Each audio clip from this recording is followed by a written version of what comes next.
the second floor, 301 Main Street in Sturbridge, if you'd like to join us. The meeting also can be accessed remotely via the town's on-demand video broadcast on cable television on channel 191, or dial into the meeting at 774-304-1455. Enter 1428 pound for the meeting number and 12345 for the access code. The specific guidelines for remote participation can be found on the town's website. That being said, we have David Barnacle. Are you remote?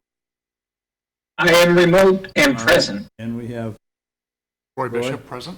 Stephen Chittister present. and Ed Goodwin present. We're missing one. So, with that said, Becky, is there anything you want to pick up for the first 5 minutes? Dave, want Yes, I would like to make my comment, Mr. Chairman. No, I'm just hearing it. Okay, go ahead. For the sake of public relations, at one time, we had a thing called walk-in. And it was there so that if someone had a question relative to how the board might possibly look at a project, prior to their actually submitting their paperwork, they could come in and do it. Somehow that's been dropped off the record. I would like it to be put back in for the first 5 minutes of every single one of our meetings. Certainly isn't going to take up much time because we haven't had an awful lot of use for it. But for public relations, I think it's really good to have it there so that if someone comes in and asks a question, even if it goes more than 5 minutes, we just perform as if it was a 10-minute segment that went to 20 minutes. It's not going to harm anything, but it really looks good to the public, and the public can therefore use it. Okay, I don't know why. I think COVID is the reason we dropped it off. Right. Well, we had it for 15 minutes, I think, originally. Yeah. We dropped it down to 5, so we opened the meeting at 6, and Yeah. the first public hearing's at 6:05, because we found also that there wasn't a lot of times that we were having people come in, and we schedule these public hearings 2 weeks in advance of the meeting, so we had a lot of extra time in the beginning that we were using for some of our smaller things that we, when we had them, it was okay. We also use those smaller things to fill in between public hearings. So we still have the 5 minutes if you wanted to wait a few extra. We also have I think to have it on the Say again, David? I think to have it on the agenda would be appropriate. Okay. write it on there. I agree with that. Yep. Okay. Maybe move it to 10 minutes. Give us 10 minutes at the beginning. Because it does sort of seem like the 5 minutes that we have right now, like we have plenty of things that we can fill that time. And Okay, I'd walk in, so actually list it on there and make How's that, David? We'll put 10 minutes on the beginning of each meeting? It sounds very good to me. Thank you. All right. All in agreement? All right. You want to go to, in particular? oh, I can read the. read the statement and then you can do the hearing. In the interest of saving time, the Sturbridge Conservation Commission will hold all public hearings tonight for work within a wetland, water body, or resource area, and/or within the 200-foot buffer zone to a wetland, water body, or resource area, in accordance with Massachusetts Wetland Protection Act, MGL Chapter 131, Section 40, and associated regulations, and the Town of Sturbridge Wetland Bylaws and associated regulations. We will not be reading the newspaper ad. Prior to opening the first hearing for each project, the applicant is to submit proof of notification to abutters within 200 feet of the subject property line and proof of legal newspaper advertisement. If these items are not submitted, the public hearing will not open. Additionally, prior to the start of each public hearing, we will announce the location of the project, the applicant, and the applicant's representative. If any of the visitors have not legibly signed in yet, please do so. Also, if any visitors are recording this meeting, please let us know. Thank you. Thank you. You want to do the minutes? 6:05. Yeah, Right. yeah. Okay. Go to 6:05. Yep. 86 and 88 South Shore Drive, notice of intent to raise and rebuild a single-family home and associated site work. DP file number, do we have a number now? Yep, it came in since this, it's 300-1127. 1120. And just for the record, before Lenny starts, we do have proof of legal ad and the butter notification. Yeah.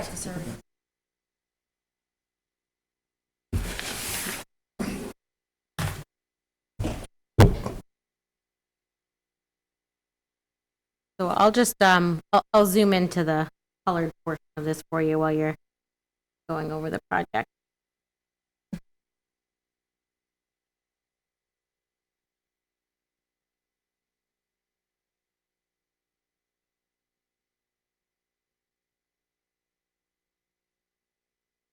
Is that good? Want me to zoom out a little bit, or? Pretty good to me. Okay.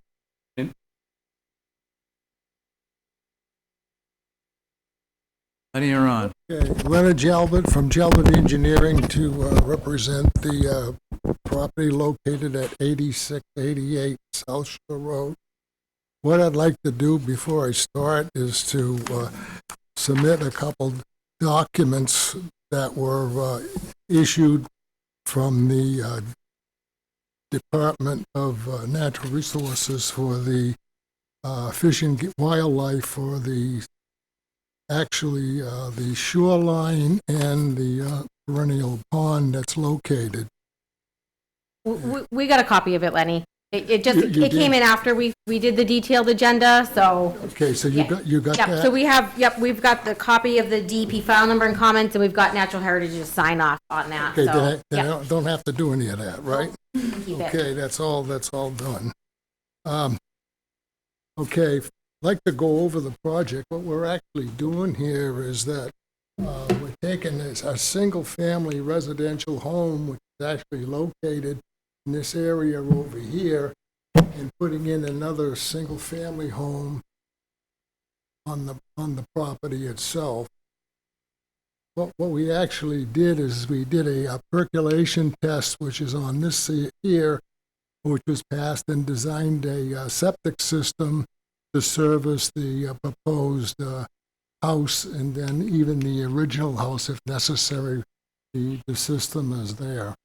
We also located the perennial a stream that is located actually three house lots up, and it's located roughly right here on this this is the 200-foot buffer right in here. The only area that we're touching within the 200-foot buffer is this strip right here, which is roughly 10 by this here, roughly 200 square feet in this area. The other thing is we've got the other side of the property. We have a septic system here, which is located basically within the local jurisdiction from the perennial area that's over here for the perennial pond. What it is that we've got the article relative to the state regulations on that, and the state regulations for the septic system actually is the tank itself has to be 50 feet from the wetland area that's over here, and the system itself would have to be 50 feet from the wetland area over here. I know the town has a 200-foot regulation for that type of area, but the state has the one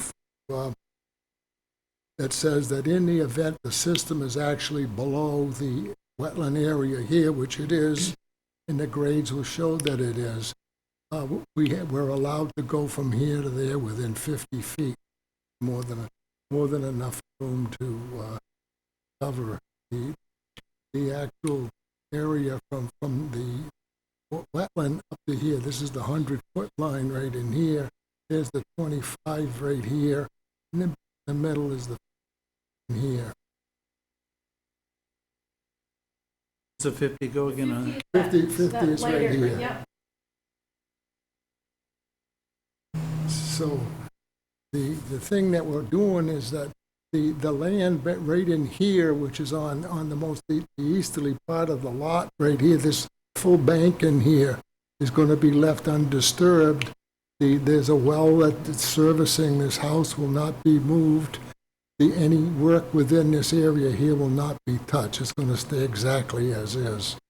So that part of the lot, here, nothing would be changed.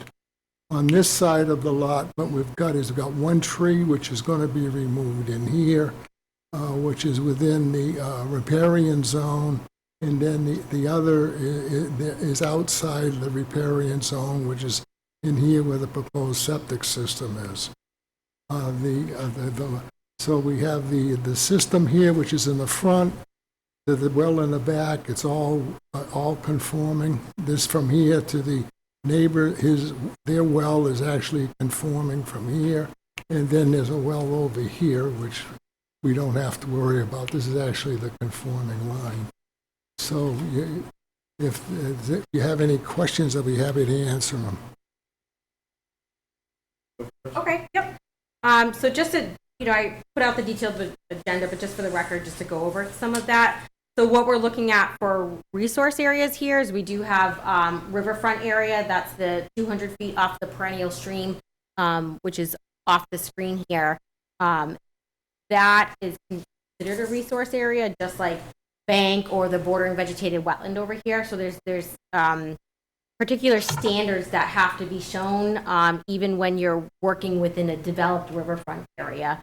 So my recommendation is that the commission will need to see that those standards and outline that those standards have been met, so that 10.58 can go through those and show this, showing there's an alternative analysis has been done, no significant impact, et cetera. So there's a whole fluid thing. So I think you need to demonstrate showing each part of the regulation. I think it's 4 and 5 that's probably applicable here. Show that the project meets those standards for the commission to be able to consider it under the Wetlands Protection Act. We also, under the local bylaw, have some additional provisions within there. So you just need to demonstrate to the commission that you meet. In considering with the other resource areas that we have here, we do have, as Lenny said, we do have a bordering vegetated wetland that's off-site down here across the street. That is a certified vernal pool. DEP did comment in here, which is included, that vernal pools qualify as outstanding resource waters. The applicant should confirm how far away the proposed septic system is set back from the nearby certified vernal pool, and whether the setback meets the 100-foot requirement setback. So that's under the Title V regulations, and Lenny kind of touched on that a little bit. You do need to have a 100-foot setback unless there is, unless the applicant can demonstrate that there isn't a hydrological, so I'll read that. So required setback shall be 50 feet where the applicant has provided hydrogeologic data acceptable by the approving authority demonstrating that the location of the soil absorption system is hydraulically, if I can speak today, down gradient of the vernal pool. Surface topography alone is not determinative. So I think you need to show that too for the commission. That's going to be for Title V too, in order to be able to cite that septic there. Otherwise, it needs to be outside the 100-foot buffer zone of that certified pool across the street. Other resource areas, we have bank, we have bordering land subject to flooding associated with South Pond. No work for one of those. He's got the flood zone elevation on there, which is the 605. Not work bordering land subject to flooding. As far as the house development under the local bylaw, we have a 50-foot no new structure setback. And if you raise and rebuild a house, it says that you're subject to it. You can't get a waiver from the commission if you've demonstrated there's no alternatives and provide a 2-to-1 mitigation for that. That's something that the commission, could consider, provided that those criteria have been met in order to waiver. Let's continue down here. We did receive some comments from the planning department. I know Lenny's been working with them at this time. It says, the project hasn't been filed with it, but ZBA approval will be required. In general, the proposal will bring the side setbacks more into compliance than the existing, and that it will be viewed positively by the ZBA. The lot coverage is increasing from 11.72 to 18.49%, where the maximum permitted is 15% without a permit. The applicant will need to demonstrate why the increase is required and why, and will also need to apply for a special permit to increase the lot coverage. She is not certain that this will be approved. That will depend upon the information provided by the applicant to the board and if there's any excessive requests being made. I don't know when you're planning on filing with the ZBA, but if they're going to have some concerns, it would be useful for the commission to know that as you kind of work through the process. Okay. So that way, potentially if they get to a point and they close this out and there's some changes that need to be made, you don't have to amend it. So with that, I think you need to demonstrate meeting the riverfront standards, show that why you can receive a waiver for the expansion. It is a pretty significant expansion of the structure that, isn't permitted without the waiver to the Conservation Commission. So, my recommendation would be obviously to provide your comment, to go back and kind of put that information together to come back to the meeting. Look at the septic system, provide that information that's required, so that way you can can't put the septic there. One recommendation I would have is thinking about kind of swapping that and maybe moving that outside the 100 buffer and looking at that as. Roy? Balance? Yeah, there's a lot going on here. So, can you confirm, Lenny, is this the footprint of the existing house here? That is, yes, And this is like a deck, maybe? that is correct. So, we're going from a house that's almost outside of the 50-foot to fairly substantial portion that's inside the no new structure. And the fact that the footprint is, more than doubling, and we're now going into the riverfront area. Yeah, I have some fairly significant concerns about that. And as Becky was saying, we've got a vernal pool down here, and so we're well with foot buffer septic there. The problem is that normally, for us to consider a new structure with 50 foot, you have to give us some, like 2-to-1 reclamation. I see you're removing this tent, which is great, but the footprint of that tent is not going to be approaching the size of the expansion. And other than that, I don't see giving back resource area. Buffer resource.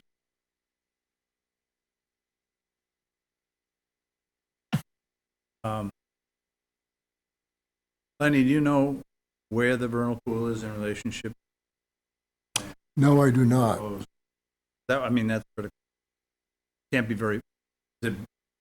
So I think you have to look at the regulations that talk about the outstanding resource waters for that, because, that whole wetland could serve as the vernal pool. I assume the wetland Yeah. to be the vernal pool. After I read this, thinking about it and looking, there's a lot of open water over there.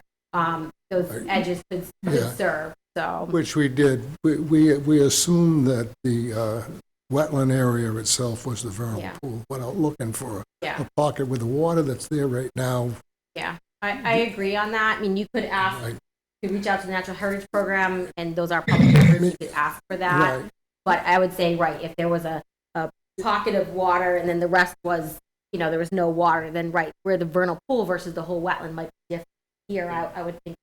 It's all connected. Yeah. Oh, no, but the question is, what's the vernal pool? Because I've got family land pool on it, distance the water now, and what the vernal pool is, long way. Vernal pool is a dug farm hole, assume, and small, Right. and we protect the whole area, but the question of where's the vernal pool, you could ask Natural Heritage Well, to weigh in on it. Natural Heritage wrote and said there was no real impact, but I look at it this way. I wasn't going to go in with that as much as I was looking at the standing water, which is the wetland area and that resource area, which is across the street. And then I was looking under the regulations under sections 15 to 11 for the vernal pool, and then it's actually 211.1.2, which is section 2, that says any event that if the system is below the existing pool, therefore you're allowed to be within 50 feet. So we're beyond the 50 feet. So I wasn't really that concerned, okay, relative to that. And taking on that just to attest to the fact that what they're saying on May 15th, May 12th, we did a percolation test with the Board of Health and found and designed the septic system for this location right here, and found that the system is in fact below the wetland area here, and we took all the grades from this here and the wetlands here and found that this is in fact below the existing pool area. It's below it. Yeah, that surprises me, just only from having driven through there. I know, that's right. But it is, in fact, Lower in the ground. Lower, yeah. the water there is roughly 7 feet down on that side. What is the water elevation when you went, dug The water elevation. water was at? Okay, let's see, I can get that in a second.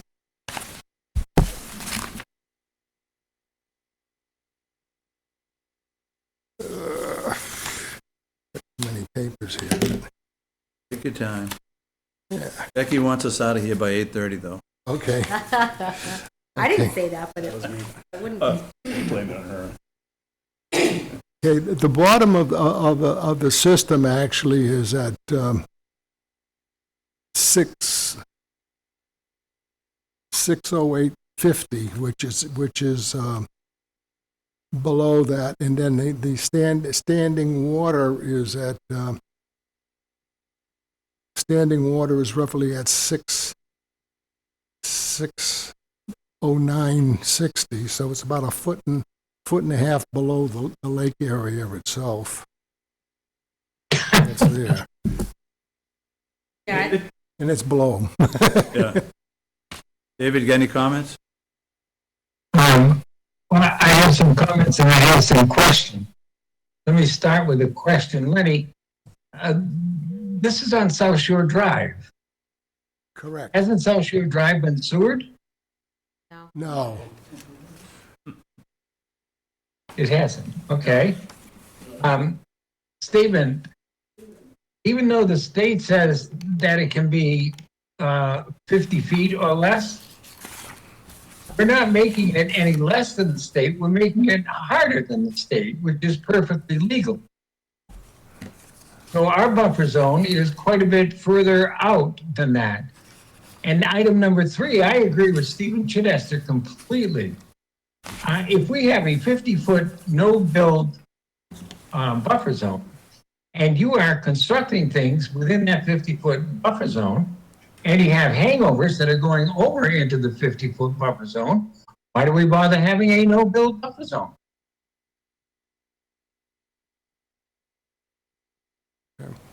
I love that answer. Let me just clarify, Lenny, this is what? That purple, that's the new. That's the proposed that's house. proposed house. Right. Okay. And then the old house, the one that's there now, Which is that black line right there, which is this one right here, right through here with the deck, and this is the house right here. and that's the deck right there? Yep. So this corner, if we considered the deck to be house, then this is further than the deck even, right here, right? Correct, a little bit, yeah. And if we didn't consider the deck to be house, then pretty much all of this here is new.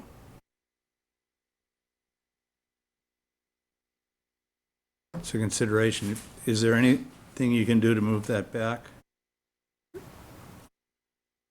Move it back from here, House this, back, yeah. this way?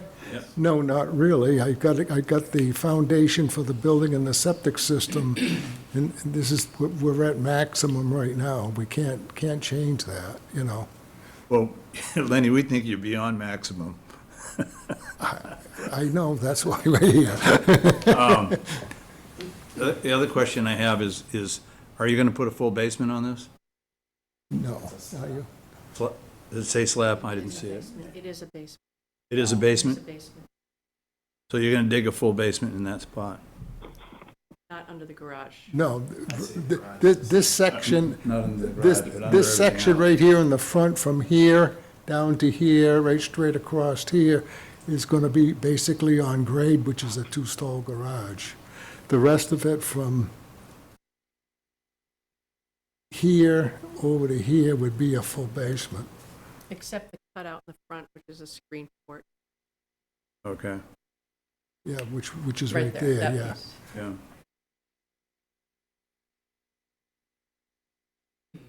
So that, where would the permitted drain for that go, Lenny? We have the drains for the building that are coming out from the roof drain. We have Caltech chambers, which are located on the easterly side of the house here and here on both ends to handle the runoff that's in that The area. permitted drain for the basement, where would that be? That would be just basically going in, there's no drain on that, I think, right now, is there? The pipe? I can't answer that one, I don't. You mean on the current home? On the present one, yeah. There's no basement under the current, it's a small dugout basement Yeah, no. I on this understand. current home, Yeah. yeah. No, but what I'm asking is, where's the perimeter drain for the new basement going to We be, would- and where's it gonna outlet? We would have to take a perimeter drain in this thing.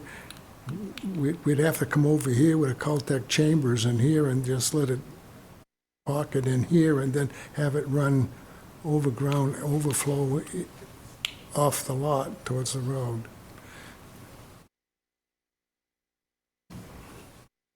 Any other questions? Can I say something? Sure. Great. Yeah. So I'm Marcy Reed. I live at 84 South Shore Drive, which is right next door. My grandfather built the house that's in the dashes that you see there. It's an 800 square foot little two-bedroom cottage that I grew up going to on weekends since I was 1. I'm now not quite 60 years older than that. So my family's been on this property for a long time. When the Balcombs sold their house at 84 in 2008, I ran over there and I said, I want to buy your house because we love it here so much. I want to be with it. At the time, my grandfather had passed away. My father and my mom and my uncle owned the house. And it just would get crowded on weekends because it was a weekend house. Yeah. And my husband and I really liked the place. So we bought the place next door from the Balcombs. And then over the last 14 years, we've sort of envisioned what we might do. I finally, this past summer, was able to purchase the home from my mom and my uncle. So that's why I now own 88, 86. And it's 2 numbers because years ago, my mom and my uncle melded the 2 lots together into 1 lot. It's a vacant lot in between 84 and the house, which actually sits on 88. I say all this just because I want you to know we love this place. We treat the street. It is our home. It's where I live. We don't want to do anything that makes you guys unhappy at all. I understand, having been here my whole life, I understand, caring for the water, caring for the trees and all that. So I just want you to know I've been taking notes, and most of it's Greek to me. I don't understand most of it, which is why I got Lenny by my side. But if there's anything that you want us to do to meet all the obligations or meet whatever is required for waivers and things that you ask about, just please, just let me know. But it is my intent to die in this house someday.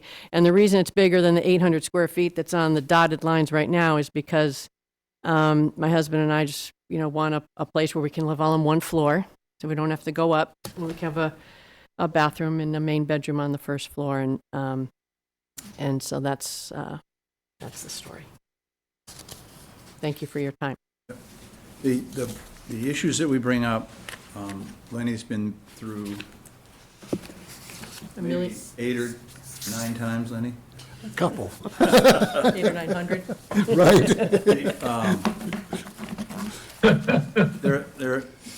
They're trying to protect the lake.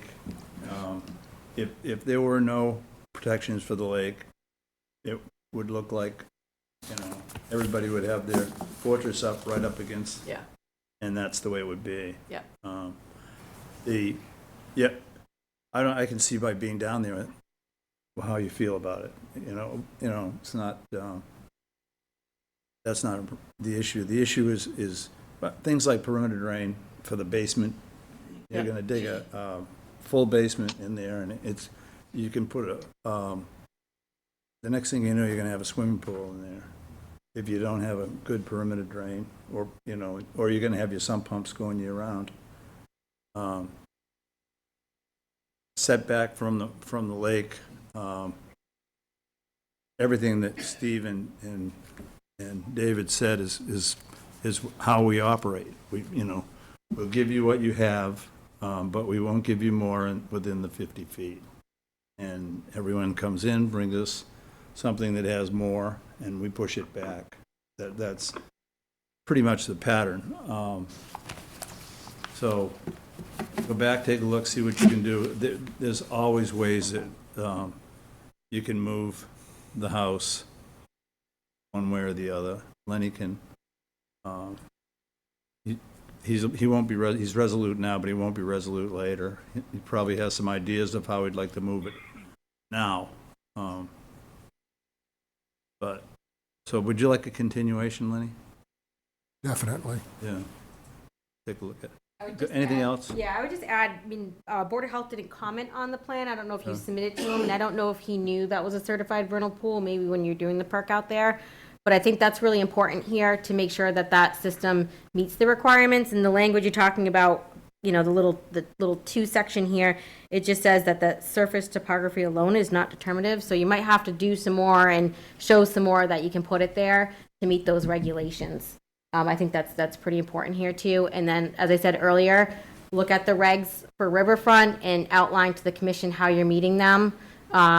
It's Yeah. 310 CMR 10.584 and 5. I believe that's relevant. And then also in the bylaw regulations too. Just put each section how you meet it. They really need to see that as in order to help them make their decision too. Anything else, Roy? While we're helping Lenny to add things, Mr. Chairman, Go ahead. we might want to make certain that we have a 2-to-1 replacement for the items that are being cut down. Yep. My personal feeling, so you own 84? too? Yes. Is that right? Yeah. My personal feeling is that I would rather see slightly more footprint in the 200-foot riparian than 50. Yes. Lake's more important. Right. So if that helps you at all, I understand wanting something more than a 8-foot house. Just this is an unfortunate situation that you've got completely surrounded resource areas, and they're all heating. Yeah. So it's an ideal situation. We could shift the house from this wall here, bring it right out to this wall too. You could do that. Right. Yeah. And that would be We acceptable. couldn't, Lenny. We couldn't. We're just the Conservation Commission. You could do that. Yeah, we have an eraser on the back of the pencil. I'd rather see you use the existing footprint more than. Okay, we could do that, move it down to this area right in here, there's no question about And it. the other thing that Stephen said, I wasn't going to say, but I thought it, is that if you use more towards the other house rather than toward the lake, Right. I would be more flexible toward that. Right. So.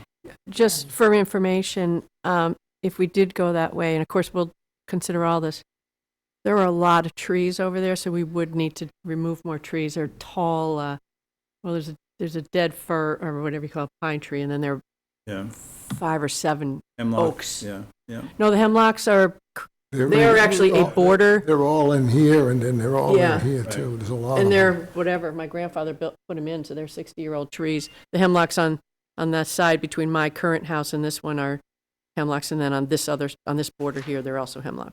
Okay, so I would say I would rather, might be able, Yeah, I gotcha, okay. Yeah, just make sure you take into account that root zone protection if you do shift the house closer to it. A little step back there. But there are no trees on this side where obviously the current home is there. This lot over here, that right there is a vent line for their existing septic system, which is right over here for this lot. That's what that is. It says existing septic vent. That's for their system on this lot here. And it's located right here, adjacent to the road. What are you saying then? I'm sorry. The neighbor over here, Randall's, there's a vent stack right here, and their septic system is located right in this area here, adjacent to where we proposed ours. Okay, Just one for your edification, you know. right. Continuation, Public comment? public comment. Is there anyone in the audience that would like to speak on the Intent? notice of intent for 88 South Shore Drive? No? Is there anyone on the public line that would like to speak on the notice of intent for 88 South Shore Drive? All right, hearing none. Motion to continue public hearing. make a motion to continue. Second I'll second. David seconds. All in favor? Any discussion, first of all? Seeing none. All in favor, David? David Barnacle in favor. Roy Bishop in favor? Stephen Chittister in favor? Ned Goodwin in favor. When do you Thanks, want to Lenny. continue to the next meeting? I would rather go a month. A month? No, Okay. 3 weeks to 3 the weeks. next meeting or 6 weeks? 3 or 6? Can you wait 6? You'd rather go 3. It's up to you, Lenny, you're the boss. Well, no, it's the architect that's going to draw up the plan, so, Oh, so, he doesn't have a roadblock, he's okay. okay? Say 3. Is 3 weeks all I right? won't be here, that's fine, yeah. You won't be here? I'm having a knee operation. Oh, yeah, you told me that. Okay, okay. Mm-hmm. We could do it 3 weeks. All right. Thank you very much. for your time. Thank you. Yeah, yeah. I'll go too far, Lenny, you're still there. You gotta switch this, yeah. Oh, goodness. All right, we are now at 615, 290 Clock Road, extension. Install, notice of intent, install an accessorized unit for the garage. Okay. All right.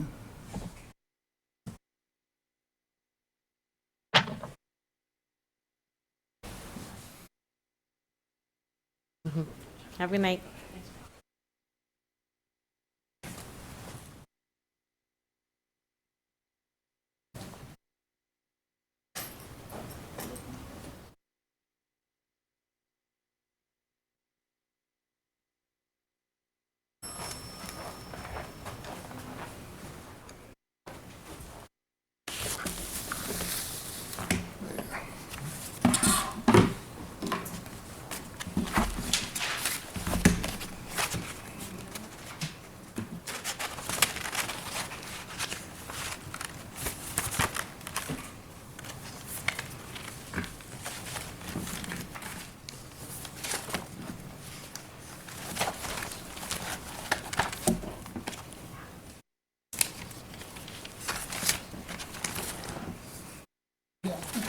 Certified address list.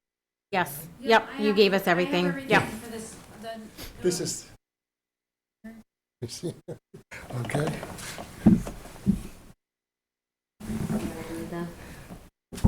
Did you read it? I did, yeah. Oh, okay. So just for the record, before Lenny starts, we do have receipt of butter notification and legal ad. Right. Lenny, this is the original plan. I can put up the revised one you sent in a minute. I just wanted Yep. them to have it with the colors on it. Yep. We changed? Yeah, no. You have the revised one, right? I have it electronically. Yeah. Yeah, Okay. yep. Yeah, so if you just want to go over the project and then we can put that one up for you. Okay. What we actually have here is at 290 Clark Road, is we have a existing detached garage, which is at 24 by 30 over here, and then the existing house, which is here, with a patio over here on the site, and it's connected to existing town sewer with a well, which is located over here on this side here, private well with a town sewer.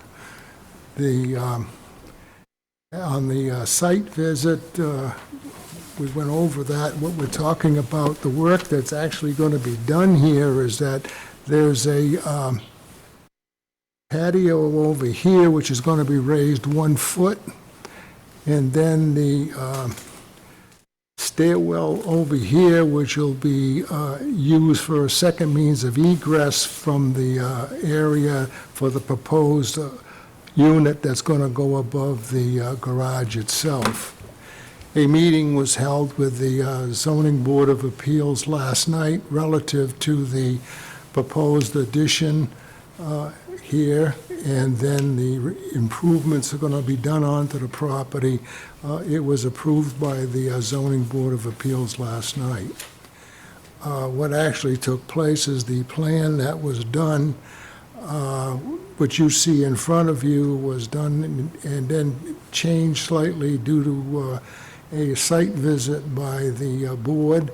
And what we've done is we've taken and put in proposed drip strips along this side of the garage here, over here to collect all the drainage into this area, and we put another one over here to connect for the house drainage coming onto this side.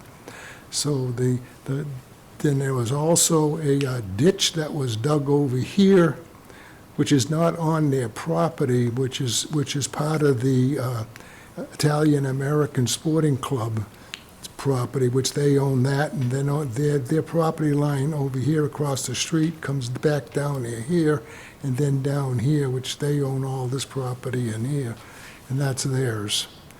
That's all that's going to be done. And the increase on the property was done slightly, which was gone up less than 1%, and what that is the second means of egress, which is right here, which is necessary by state law. You must have 2 means of egress for the unit that you're putting in. And there's an entrance here in the front, which you can see in your packet, and then the exit that's out here in the back. So we do cover the state code. Everything is covered. Any questions, I'll answer them. Do you want me to pull up the revised plan you sent to? Yeah, if they want to see it, I don't. Well, it's a very minor change on it. Right. Well, I mean, I got extra copies here. I can show it to them. You know. Go ahead and bring it up. All right, we have a different view here. Yep. Actually, well, I'll turn it so it's the same. All right, so what was added was a drip strip here, Yep, correct. There. here, and here. Yep, And then he also showed the existing swale over here. that's right. The existing swale that I saw was closer to the house. It was hand dug, and it was going from this property to the Italian-American Club property. someone dug that with a back, I don't know who did that. I can't imagine that the Italian-American Club would go looking for water. No, I don't know who did that over there. It wasn't, that's why I didn't even know it was there until I got there that day, Yeah, you well, know, so. that's a minor issue. My issue with this is that we had a great spill of sand when the house, where the heck, it's up over here, was built on the hillside, Right, okay? And from that point, the water started coming down and pushed a lot of the sand from the banking that was not stable into the lake. And that pattern my concern is this strip here, from in front of the garage and the road, and like your son pointed out, from this point on up, there's no problem. From this point, it's all coming this way and comes down here and goes out this way. This needs to be handled from my point of view. well, I look at it this way, what it is there's actually a shallow well, which is right here. Yeah. By forcing water coming down here into that well area, the liability is, for a failed well, is almost imminent. So and then I look on the other side, I've got, I think from here to here is maybe 1.5 to 2 foot maximum. And then in the front over here, we're only talking 7 feet and roughly 3 feet. So there's no room on this side. We could go in here with Caltech chambers, 2 of them, to take off some of the road here with a trench drain right in here for 2 Caltech chambers on this side, which would eliminate the drainage from his parking area here. But that's about all I have. It's a very, very small lot, and there's no room for discharge other than the drip strips. Well, Becky, you have anything to say on it? Because I'm The only thing I was, stepped in, Lenny, the front of the garage is washing away the patio, what do you call it, in front of the garage? There's pavement there. Pavement there, and it's being undercut. Maybe out here on the road somewhat, yeah. well, the corner by the garage. No, the corner by the That garage, was right over here at this corner. yeah, is being Yeah. undercut. The water's going under there, Right. coming down. Right, which we're putting in a new walkway in here and putting in a drip strip right there.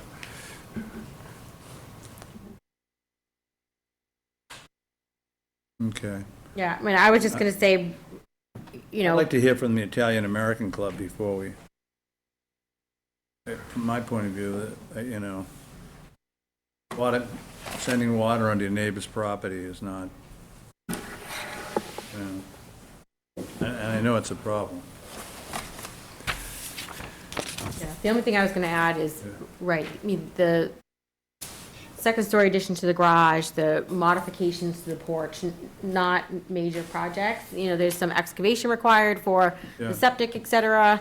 But right, the big issue is the drainage, and they really should resolve the drainage issues. And, we did, right, on site, we talked about it a little bit. There probably is something they can do in that parking area in front of the garage, that would help reduce that and have a significant impact on the lake there. And right, that they really shouldn't be ditching and directing that water onto the adjacent property, so. Lenny, you should call me and cancel any site visits when it's raining from now on, okay? Good idea.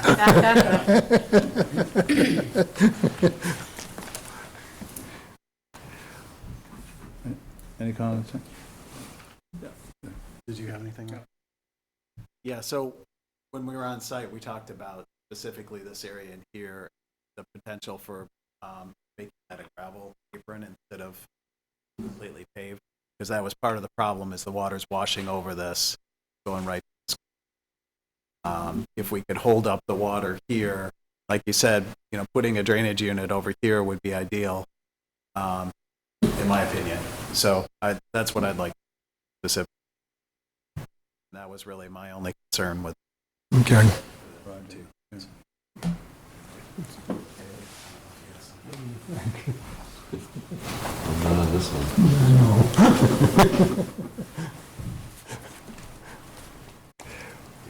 If I could. David, Go ahead. Dave, do you have any comments? I have two questions for Lenny. Question number one, Lenny, what is the water table level? What is what now? The water table level? How deep the water? Where specifically, David? Near and around the house? I'm worried that the drip strip is not Okay. going to work. Okay, the mean high water at the lake is at basically at 722, where the actual top of the foundation basically is at 730. So we're talking 7 or 8 feet from the first floor to the actual water, the elevation of the lake. Okay, thank you for that. My second question is it conceivable that when you take out that patio to move it up, that instead of just putting a non-pervious patio in, that you could put something that is either pervious or something that is made from crushed stone? Oh, so it's not on the plan, but he talked about it on site. It's going to be decking boards, correct? Correct, yeah. Yeah, it's going to be elevated with a deck. Thank you. Public? All right, anybody else, any comments? Anyone in the audience have anything to say about 10-290 Clark Road extension? Is there anyone on the public line that would like to speak on the notice of intent for 290 Clark Road extension?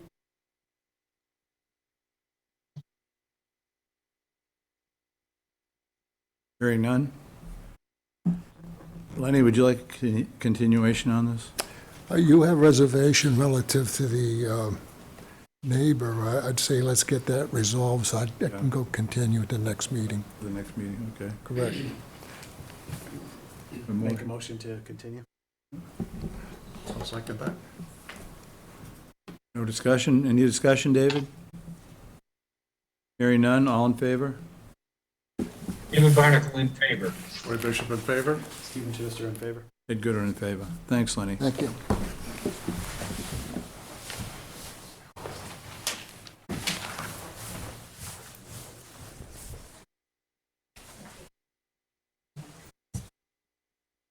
All right.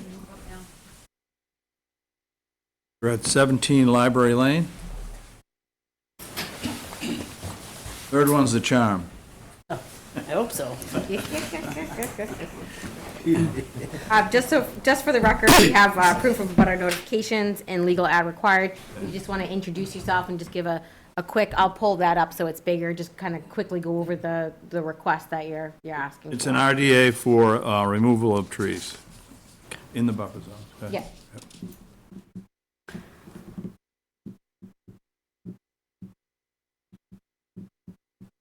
Oh, look at my lovely drawing. There you go.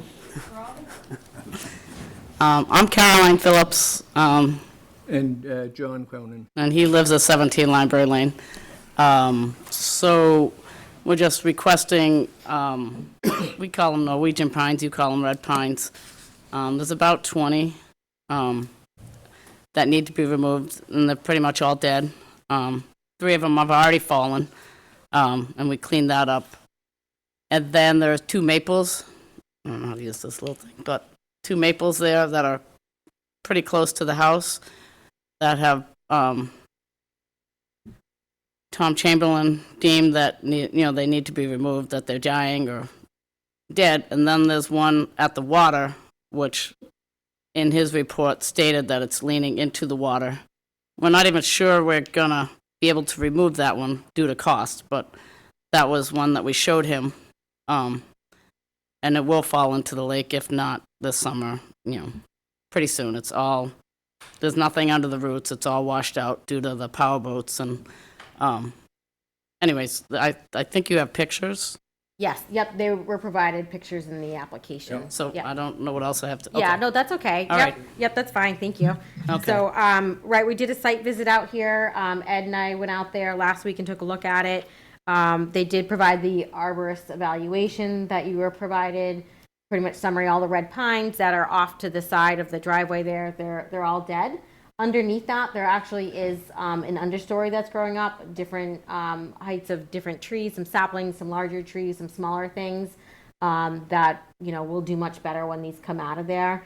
So it doesn't really seem that there's a replacement need there. The shoreline is heavily vegetated with trees out there. It's been kept very nice, so it's a very forested site out there. The 2 trees by the house that she did mention, we did look at those. He did include in his evaluation some significant concerns with them. So based on, you know, the site conditions and the amount of trees out there, I mean, I wouldn't recommend replacements at this time. That's up to the board for consideration. Moving forward, I mean, I would recommend, since this is a RDA, to issue a determination. This would be a -3 under the Wetlands Protection Act. You know, work described in the request is subject to the Wetlands Protection Act, but will not alter an area. Therefore, you know, they don't have to file a notice of intent for that work. I would add some conditions in there. You know, stumps and roots are not to be removed. Care to be taken to minimize impacts to adjacent vegetation, especially where the red pines are, you know. And then we just typically do like some pre-work notification where I would meet with the contractor and kind of go over so they understand the scope. As far as I skipped over that pine by the water, you know, it does have a significant lean on it, and it is, the roots are all being undermined, maybe wave action over time. And if it does fall on its own, it's going to really kind of pull out some of the remaining embankment there, which would kind of destabilize the bank. So cutting it might be better than having that all ripped up and, you know, more subject to wave action there. So that's all. And it would be a positive number 5 because it's subject to the local bylaw with the conditions that I mentioned. Would that have to be done in the wintertime? The one that's over the, Well, there's different, you know, we've had a few that people have taken down over time. Some wait till winter time to drop it on the ice. We were actually talking about that when we were out there. Some people have climbers who go up and cut off portions of it and drop it in portions and pull it out. You know, everyone's has a little bit different of methods, but I don't think it would have to be. but you recommend that it comes out because of the. Yeah, there's nothing left under like a portion of the roots, and if it does pull, it really is gonna, the rest of the roots will pull all that out. Yeah. I don't know what your thoughts are. Roy, anything? Just a quick question. Are you going to remove the trees? Are you gonna just cut them down, or are you going to cut them down and remove them? No, we're gonna remove them. Yeah. What I would like to see, I think, is, I'm okay with the recommendation that we don't need replacements right away, but I would like to see, because we don't know what damage is going to be done to the existing, you know, understory, I'd like to have a condition that we evaluate this after Okay. the cutting to see if there's any replacement based on how the removal goes. Yeah, there are maples and Yeah. other pines growing in there, and Yeah, it's mostly maples coming up now. That'd be great. So Now as that the long as they pines have survive died- the. Now that the pines have died, the maples are coming up. I have no comment. I have no problem with the plan. I would take the white pine down in winter myself, where you get good foot of ice, go out there, get the hockey skates on and a chainsaw, yeah. cut it, but I have no problem with the plan. Fine. So, and if Stephen's idea is amenable to the board, we could do that, put that on. Okay. David? I too have the same concern as Stephen and yourself about replacement, but I think that we need to be more cautious about definitely getting replacement. We have more than a dozen trees coming down. Obviously, some of those are habitat, and they may be infrequent habitat. And we also know that even in their dying condition, they're still absorbing some amount of carbon. And if you look toward the window from the room that you're in, you can see that one of the interests of the act is it was supposed to be protecting wildlife and wildlife habitats. So I would strongly suggest that if we're not going to replace anything with trees, then we get very bearing bushes in order to get some wildlife to continue coming into that area. Otherwise, what we're going to end up with is a completely denuded or partially denuded sturbage around all of our lakes.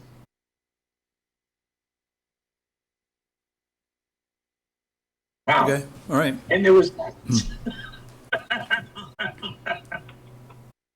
Actually, it's not denuded around the lake, and what they're taking out is really red and dead. So, but at one time it was living, so why not replace it with I know, something that is living? but I think that the canopy will grow out of what's there.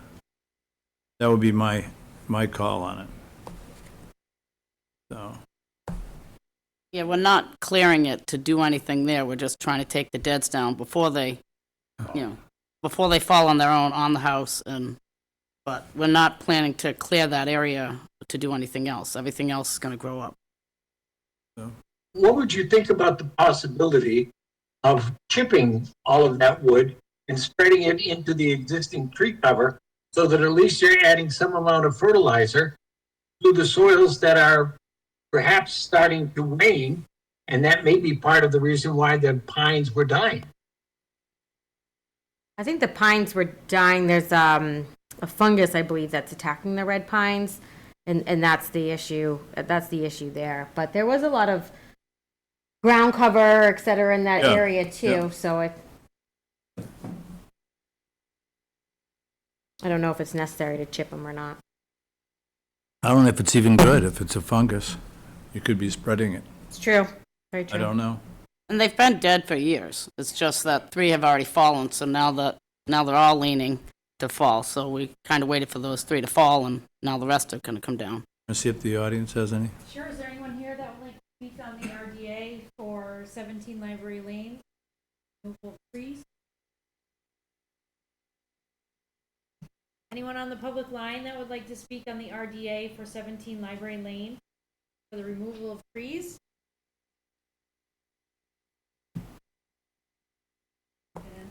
Hearing none. Have a motion to close the public hearing? Aaron, So moved. Have a second? see if he's coming in. Okay. What? We have a motion to close and it's seconded.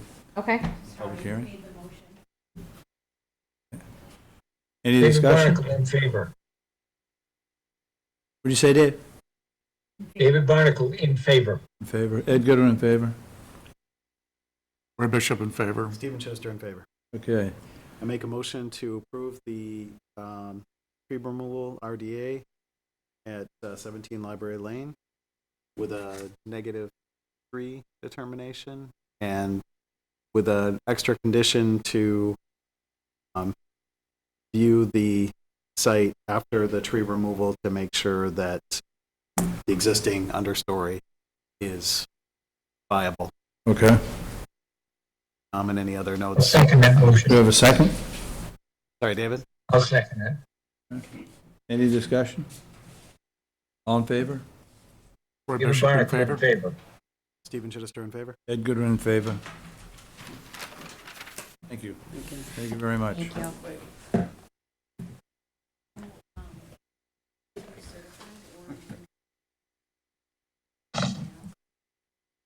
We are now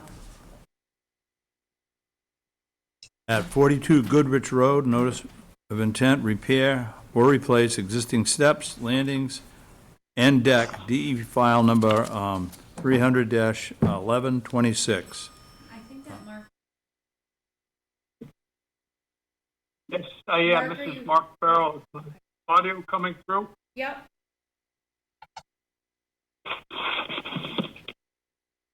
We're just Would you like, we're pulling up your plans right now, Mark, on the screen. So, all right, Okay. you're on for. okay, 42 so Goodrich. basically, this is an existing cottage on Lead Mine Pond. They have some older decks that come down and stairs that come from the road down to the house. I've depicted those in green. And basically what the project is to rebuild those and bring them up to code. They're falling down. Some of the boards are rotten. And so they're not going to expand any of that deck. They're just going to kind of rebuild in place and hand dig any footings that might be required by code. But it's basically going to be the same footprint. Except for down the water. Down the water, they have if you look down just above Lead Mine Pond, there's an existing ground deck that extends out over the water. And you can see the size of it, and they're going to reduce the size of that and pull it back from the shore. So it overhangs now, and it's going to be larger, and they're going to replace it with a smaller deck. All right, And Becky? all work's going to be done by hand. It's just it's not even possible to get a machine on that slope. Becky? Okay, thanks, Mark. So DEP did issue a file number. They did not have any comments with this. Site's not within priority or estimated habitat. We did do a site visit out there. All work is within buffer zone. As you can, when we went out there and you can see in the plan, there was a deck overhanging. When they originally came in to kind of discuss this, they wanted to replace everything in kind. We worked with them to pull that deck back so it wasn't overhanging. There's no footings that are on bank or within resource area on here. Everything will be just within the buffer zone. So happy to see that they took the comments and to pull the deck back. As he said, all the work's going to be done by hand, so there's minimal earthwork and everything will be brought off site if there was. I don't see any concerns with this project based on the nature of it.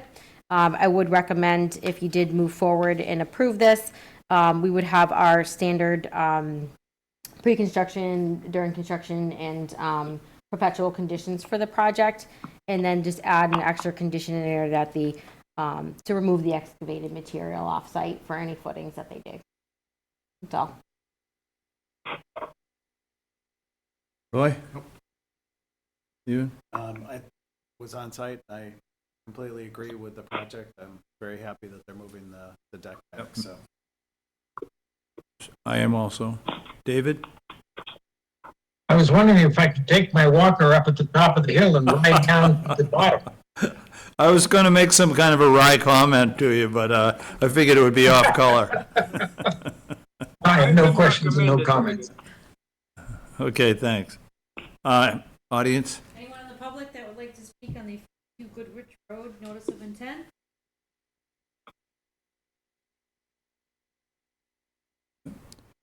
Anyone else? I'm on the line. No objections. I choose to speak. This is Jim Deegan. I'm the contractor for 42 Goodrich. Okay, thank you. Yeah, no problem. Okay, good.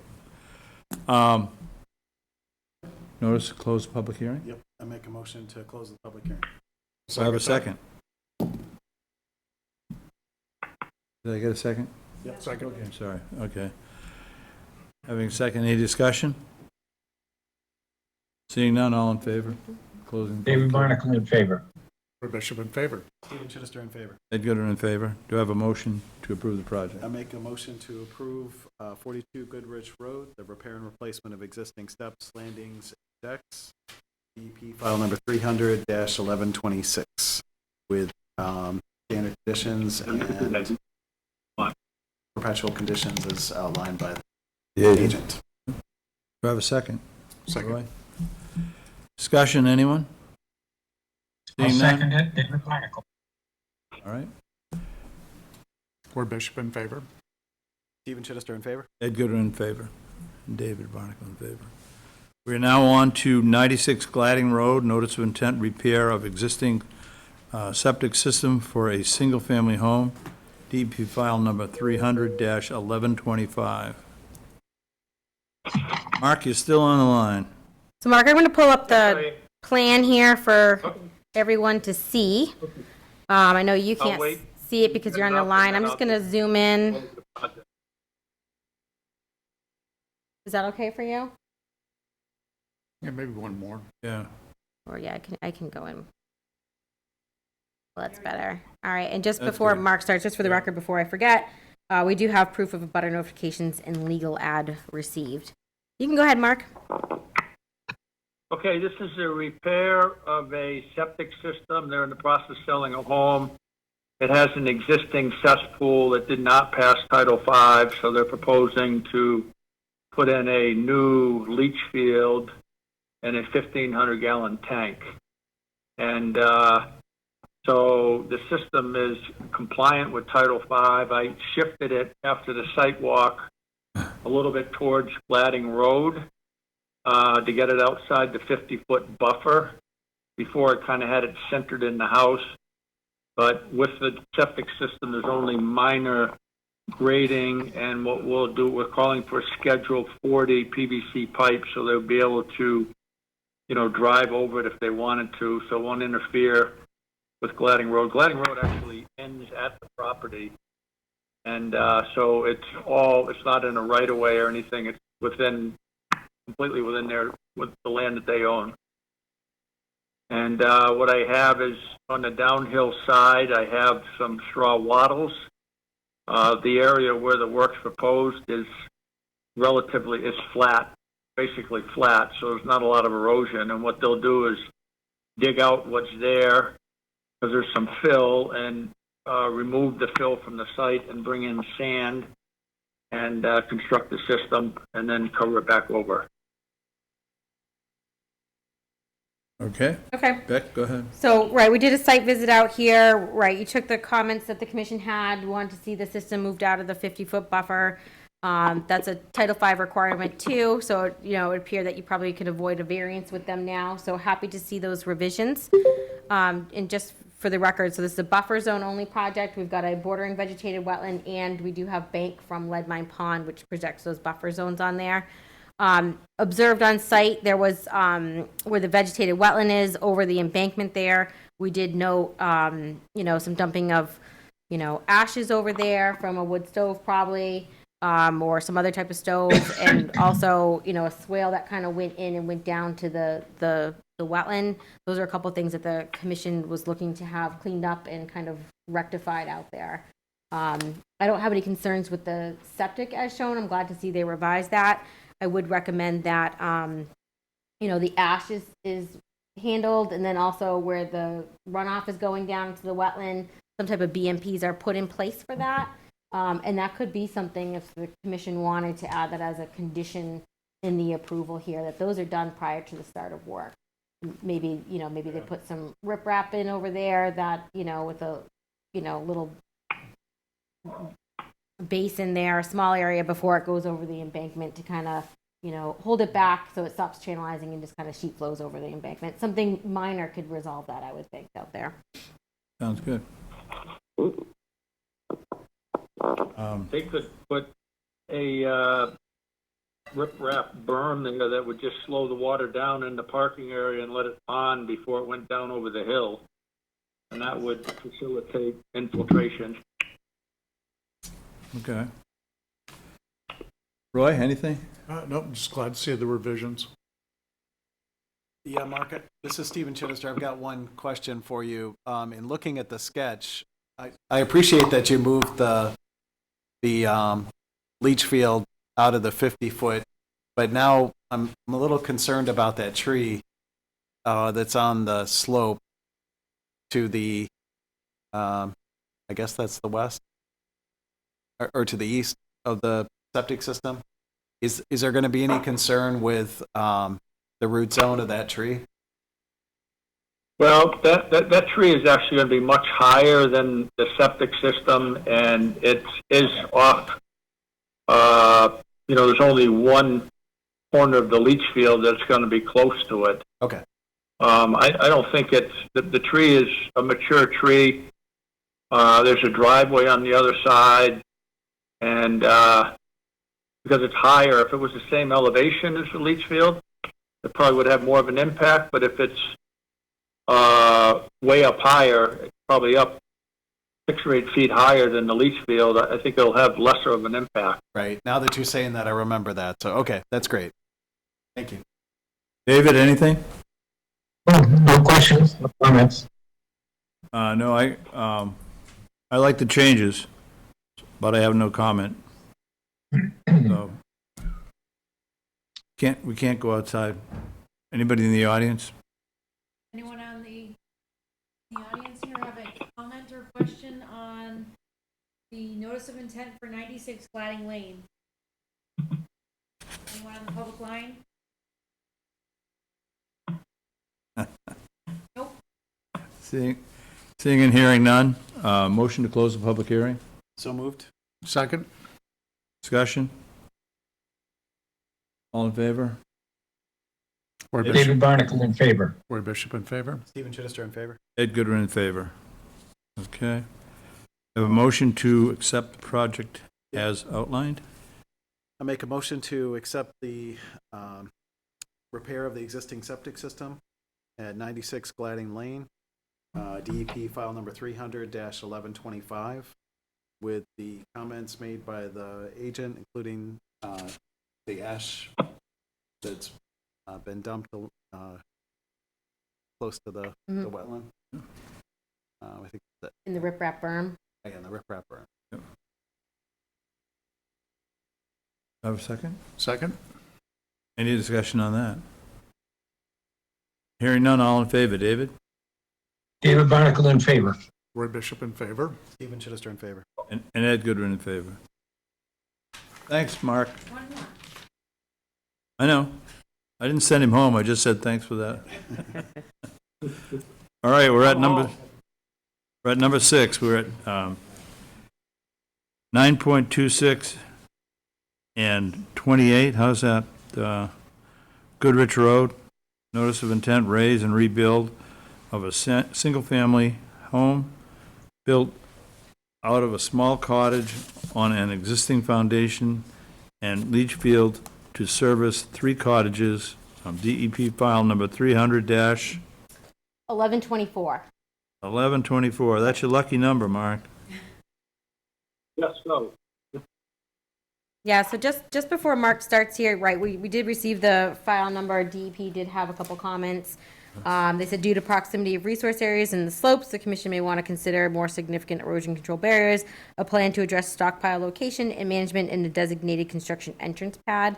And just for the record, we do have a butter notifications and proof of legal ad.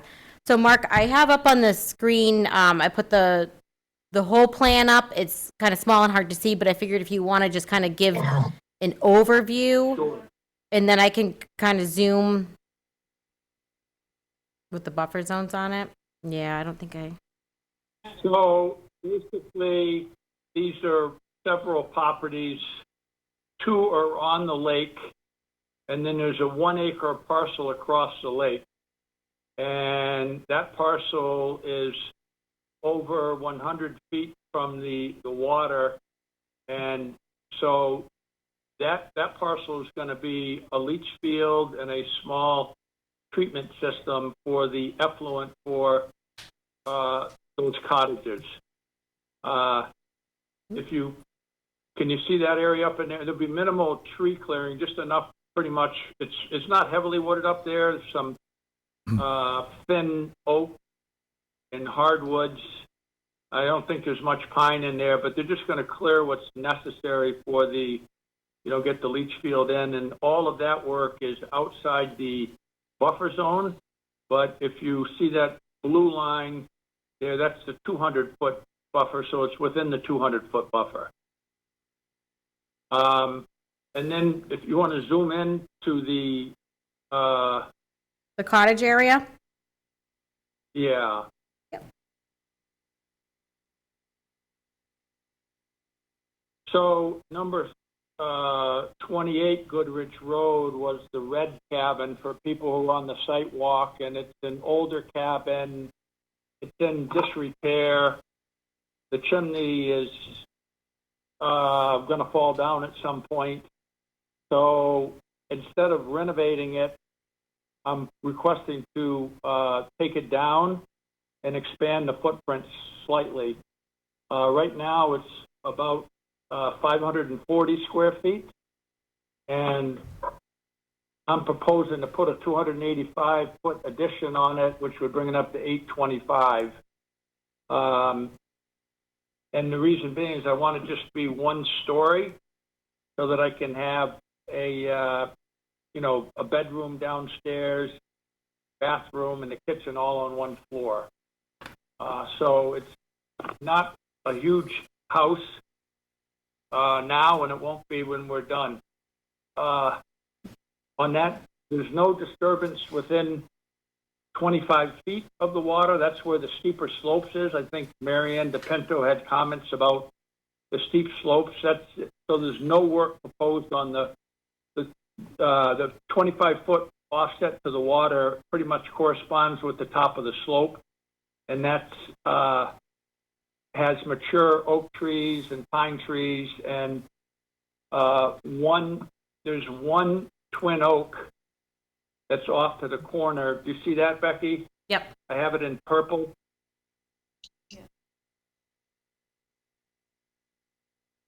Yep, we see it. That's leaning over the cottage now. It's a twin oak, and one major stem is leaning over the cottage. So I'd like to take that one down, but not take the stump, just remove the tree. And then there's one other tree that's in between the other cottage that I own, number 30. It's shown in purple. It's a mature oak, but it's towering over the buildings, and when it comes down, it will certainly structurally impact the building. So I'd like to take that down. And then there's one other oak up near the number 28 that would be close to the next property's building, and I'm requesting to take that one down. So it'd be one stem of a twin oak, one 24-inch oak between the two cottages, and one 18-inch oak that's close to the foundation. So the sewer system would leave that building and would go into a septic tank that would be shared between number 26 and 28, and then it would be pumped across the road and up to that other piece of land that I own for treatment and disposal. Do you want me to go on to 26, or do you want to ask questions on 28? Do you want me to continue with an overview, or would you like Keep to going. Yeah, do the whole. Do the whole thing. Okay, so 26 is the next lot over, and there's an existing foundation that's probably 40 or 50 years old, and I'm proposing to build on that existing footprint. There's one corner where it's not squared off. I don't know why. It's a small footprint. It's only 24 by 36. So I'm just proposing to square that foundation off and put a small tape house on that. It's set up for a drive under garage. And there'll be minimum disturbance around. That's on the slope going up to the road. There'll be minimum disturbances there because it's already backfilled and stabilized.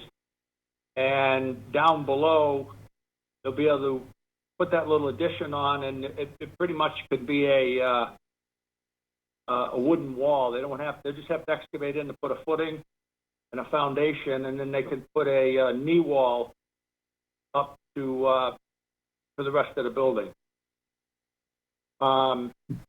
There's an existing shed that's down there. It's 12 by 20, and I'm proposing to remove that down there. That's within the 25-foot zone, and in that area, proposing to put that's a flat area, and proposing to put an earthen berm at the top of the slope down the lake that would pond the water and allow it to infiltrate, more of it to infiltrate than now, and also to allow any sediment load that comes down off the road to settle out in that flat area. So anything that doesn't infiltrate will have lost the majority of its sediment load and will be cleaner water going down the hill. The hill's stable. It's never been touched. It's just the original vegetation. So there's no erosion on it. And if I keep it untouched, we won't have any erosion afterwards as well.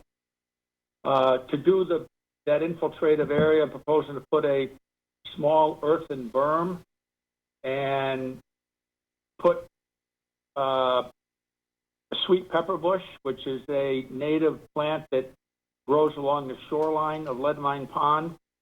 And it's got a very fibrous root system. It spreads by rhizomes and would kind of end up making a hedge along there that would protect the berm from erosion and be habitat for wildlife. And it's actually for bees too. It has flowers in July, and it's got a very fragrant flower, so the bees love it. And then also, kind of in that area below that addition we're going to square up, I could put a dry well there.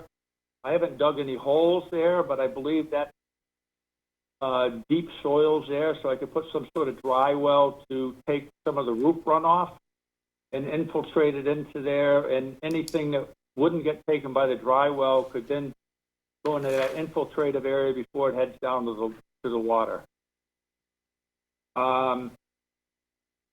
That one has one tree to be removed. There's a twin oak that's in front of or right at the corner of the shed.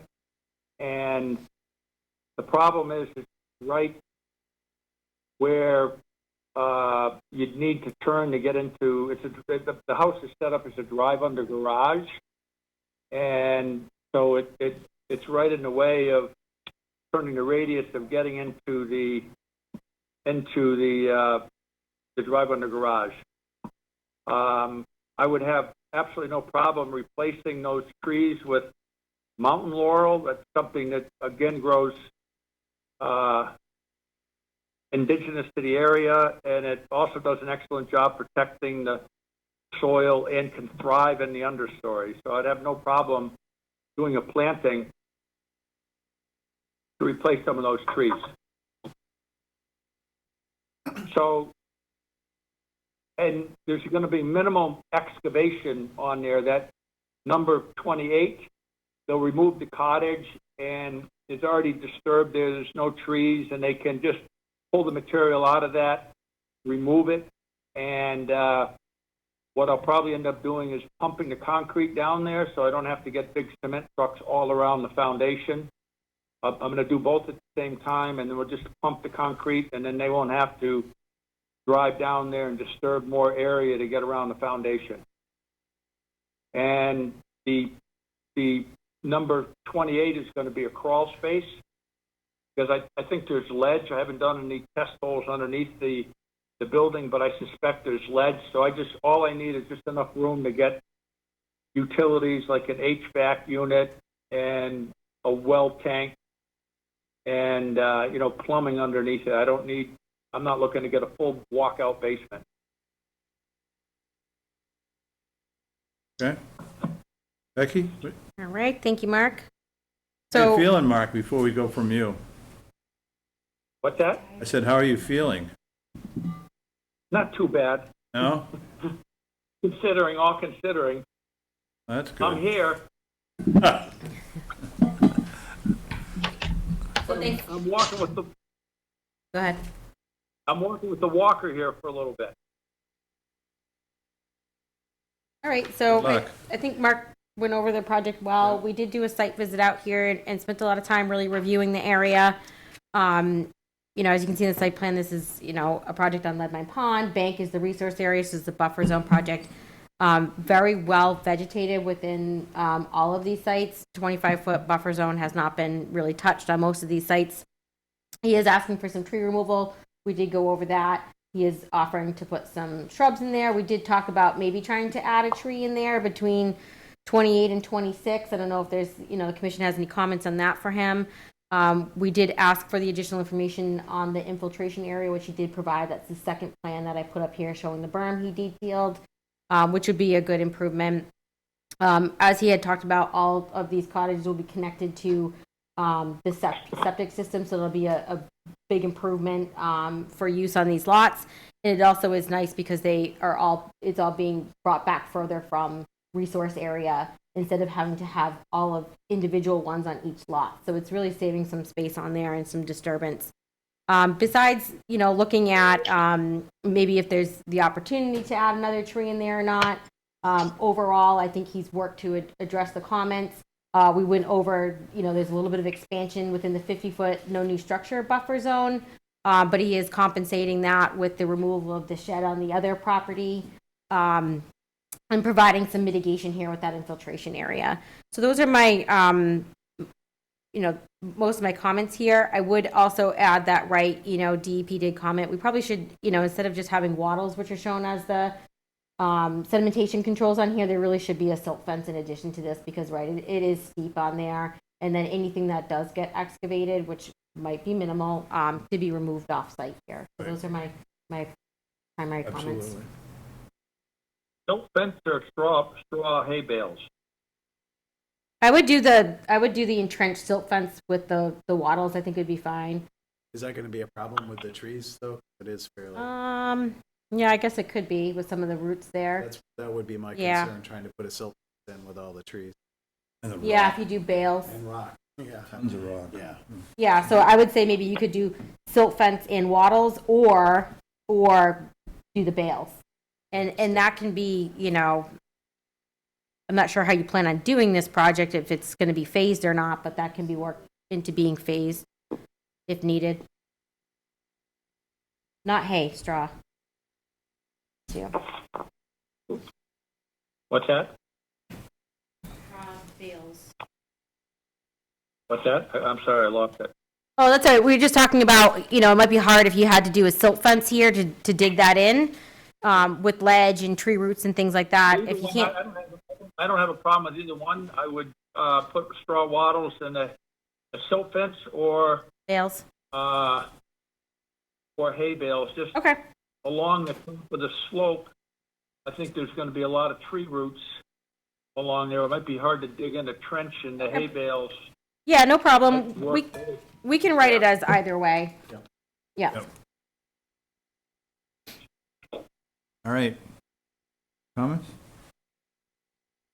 I just want to say that I really appreciate the fact that he didn't significantly increase the footprint of foundations. There's just a little bit of an increase on the red cottage at 28, but that's more than compensated for by the removal of shed. The big shed, yeah.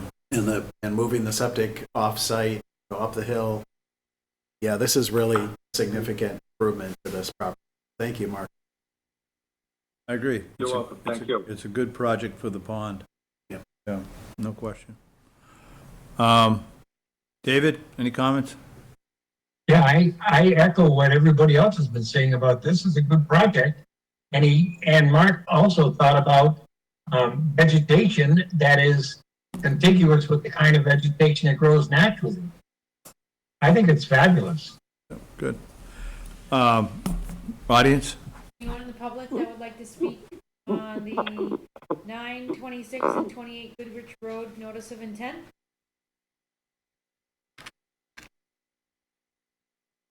Hearing none? Motion to close the public hearing? So moved. Second? Discussion? Hearing none, all in favor? David Barnacle in favor. Roy Bishop in favor? Stephen Chittister in favor. Ed Goodwin in favor. Motion?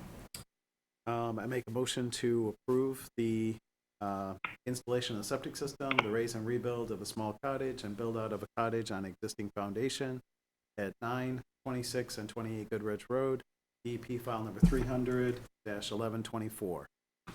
All the standard conditions. All the standard conditions. plus the removal from site, as Becky had said. Yeah, removal of site of extra soils. We're The gonna use- addition of a silt fence or straw bales Right. for the sedimentation Yep. controls. And I guess the one item was, septic planning is proposed, but perhaps, if possible, to the addition of a tree. Not sure if that's really necessary or not. Yeah, Maybe not for this site. yeah. I think it's for the amount of tree, so that's it. All right. Do I have a second? Second. Any discussion on it? Seeing none, all in favor? David Barnacle in favor. Roy Bishop in favor. Stephen Chittister in favor. Ed Goodwin in favor. Thanks, Mark. Thank you. Have a good evening. Yeah, take care. Thank you very much. Take care. Good night. Thank you. Great, not bad. We're now at Lot 3, 20 Fisk Hill Road and 30 Main Street, future road named Berry Farm. Notice of NOI, construction of 71 lot manufactured housing community, DEP file number.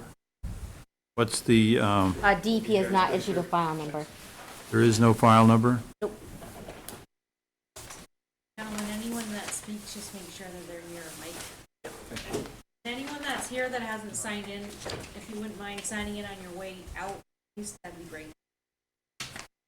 So I have a couple different plans I can put up. I have a colored one that we did, and I have the colored one that you submitted too. So however you want me to start, if you want to start with Yeah, we can do the overall aerial. that one. Yeah. Okay. Yeah, just gotta pull that up.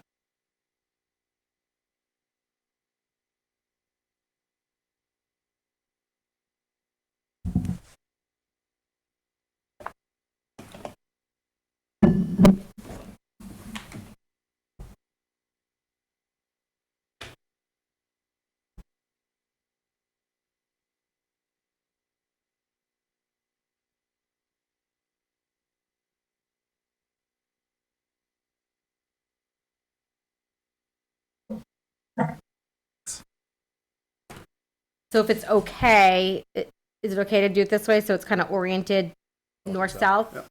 That way people get oriented here with the Main Street, et cetera. Right. I can turn it afterwards too, you know. So just for the record, before you guys start, we do have proof of abutter notification and legal ad receipt. I guess I'll start. I'm Justin Stelmach, one of the applicants, here with Pete and Brian and my father, John, in the back there. And we're here to open the discussion of the NOI and review for the proposed 55 and older manufactured housing community on Lot 3 of Berry Farms Road. I'll just give a quick overview of the project. I know we were in here in January for our ANRAD. We've talked about the project along the way, probably for a couple of years now in different time frames. So it's a manufactured housing community, so what that means is it'll be privately owned and maintained, even when it's complete by my father and I.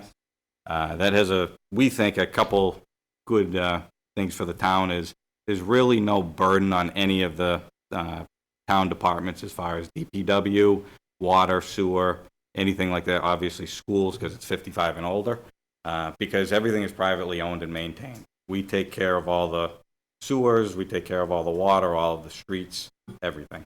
The residents will purchase and own their homes, and then they'll pay a monthly lot fee that'll cover basically any expenses that have to do with the land or anything outside. So again, the snow plowing of the roads, the sewer, the water, real estate taxes, grass cutting, maintenance of all the storm water infrastructure. So it also, in a way, we feel provides an extra layer of protection for the wetlands and the buffer zones on this site, mainly, again, because it's privately owned and maintained. Any work, maintenance work that has to be done in the future will be done by my father, John, and I. It won't be 71 residents potentially trying to do whatever they want on site. Everything is controlled by us through a set of rules and regulations and a land lease. So If there were trees that had to be taken down in a buffer zone in the future, that would be John and I that would be coming in front of the commission and go through the proper channels with the town to make that work. Also, with the manufactured housing bylaws in town, what it has allowed us to do is essentially shrink our footprint of this whole development. The lots that we have here are 7,500 feet of frontage, 7,500 feet total, 75 feet of frontage and 100-foot depth. And we compare that and look at that compared to a single-family house lot, which is an acre in the rural residential zoning. So we can really condense down this whole footprint. Because we have smaller lots, it obviously leads to smaller homes, which is less impervious surface. So what we have on the plans that we've submitted is basically a 1,500 square foot home with a 2-car garage and a driveway. That's the largest home that we could do. We don't anticipate them all being that big. We just, for planning purposes, wanted to put on the largest footprint that we may build up there. We anticipate selling homes anywhere from 1,000 square feet to 1,500 square feet. Also with these bylaws, they allow for a 20-foot wide road versus a 22-foot wide road with a minor subdivision roadway. So again, just decreasing that impervious surface and allowing us to pull everything together with a smaller impact to the whole area. It keeps us out of the buffer zones as much as possible, away from the wetlands and the vernal pools that were on site. What we also did, through the planning with Becky and with Gene and the town, is there's no retention or detention basins on site. There's one infiltration basin that you can kind of see in the middle of the project. That would be in phase 3, and that's behind the clubhouse. But This one right here? yeah, that's already a natural low-lying area, so there's not a lot of earthwork or tree clearing that has to be done to create that. Everywhere else, the stormwater is handled by a series of rain gardens. Essentially, every lot will have a rain garden that's roughly 8 feet wide by 60 to 65 feet long to handle the stormwater, with a few larger rain gardens throughout the property as well. So again, without having any basins, we don't have to clear as much land, we don't have to move as much earth, especially down near the buffer zones and towards the wetlands, which we think is a huge benefit to protecting the wetlands and the vernal pools that are there on site. So I think that's pretty much it in a nutshell as far as the overall development. I don't know if the commission has any questions. No, I can certainly take Go ahead. over. Yeah, we'll do like a full introduction and then open it up to any questions. But if there's anything specific to what Justin just talked about, feel free to jump in. No, I don't. Okay. Well, the only one that he mentioned that all sewer on site. So it's city sewer, city water. What city? Town of Sturbridge. What? Town of Sturbridge. So the town of Sturbridge is supplying you with sewer. Did you guys watch the selectmen's meeting last night? Nope. Okay, just checking. So that's an issue that would need to have resolved. You need to have somebody from the town of Sturbridge tell us that they are providing you with sewer.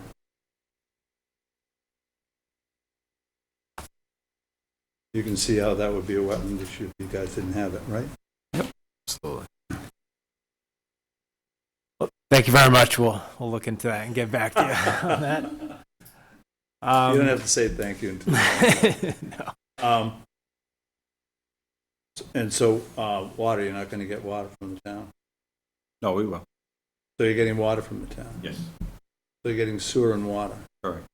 Okay, so we'd need the same. We'd need to know that you're getting sewer and water from the town. Okay. 'Cause it's been talked about a lot of different ways, as you know. Okay. Go ahead. You All wanna right, go? thanks so much. So just to get a little bit more detail into the wetlands on site, I know this has been before you for quite a bit. The ORAD that was just issued back in January. Just to give a broad overview. So here's the aerial image. We have a wetland system a bordering vegetated wetland system along the west side of the property, where there's been identified vernal pool down in this location. I did the assessment last spring, and then another secondary vernal pool up to the north.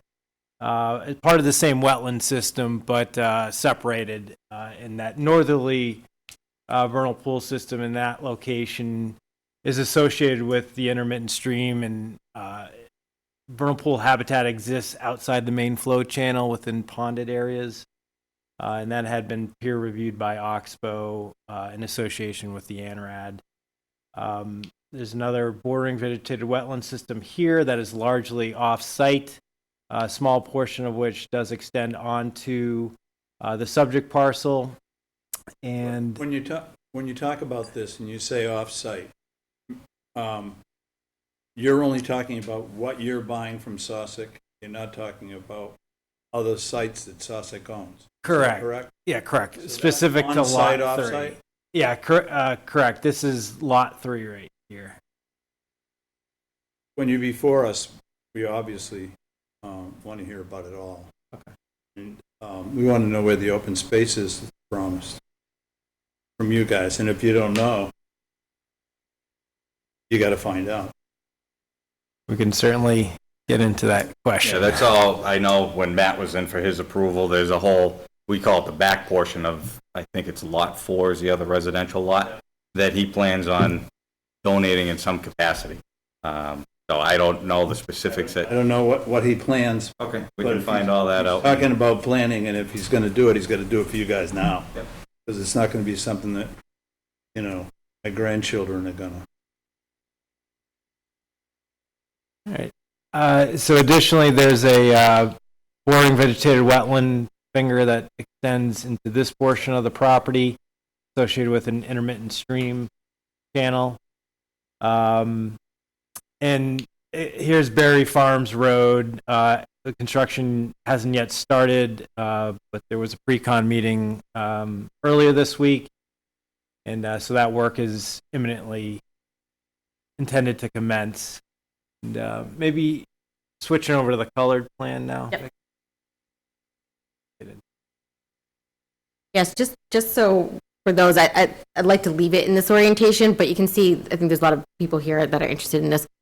Down here, this is what he's referring to as Berry Farms Road, and Main Street is down here. So this road has previously already been approved by the town to go in, and this portion of the project they're talking about is new work associated with that. So Main Street is on this side, and then Fisk Hill is down off the screen So here. where's the access from Fisk Hill, Becky, There's no access from Fisk Hill. to this site? Correct.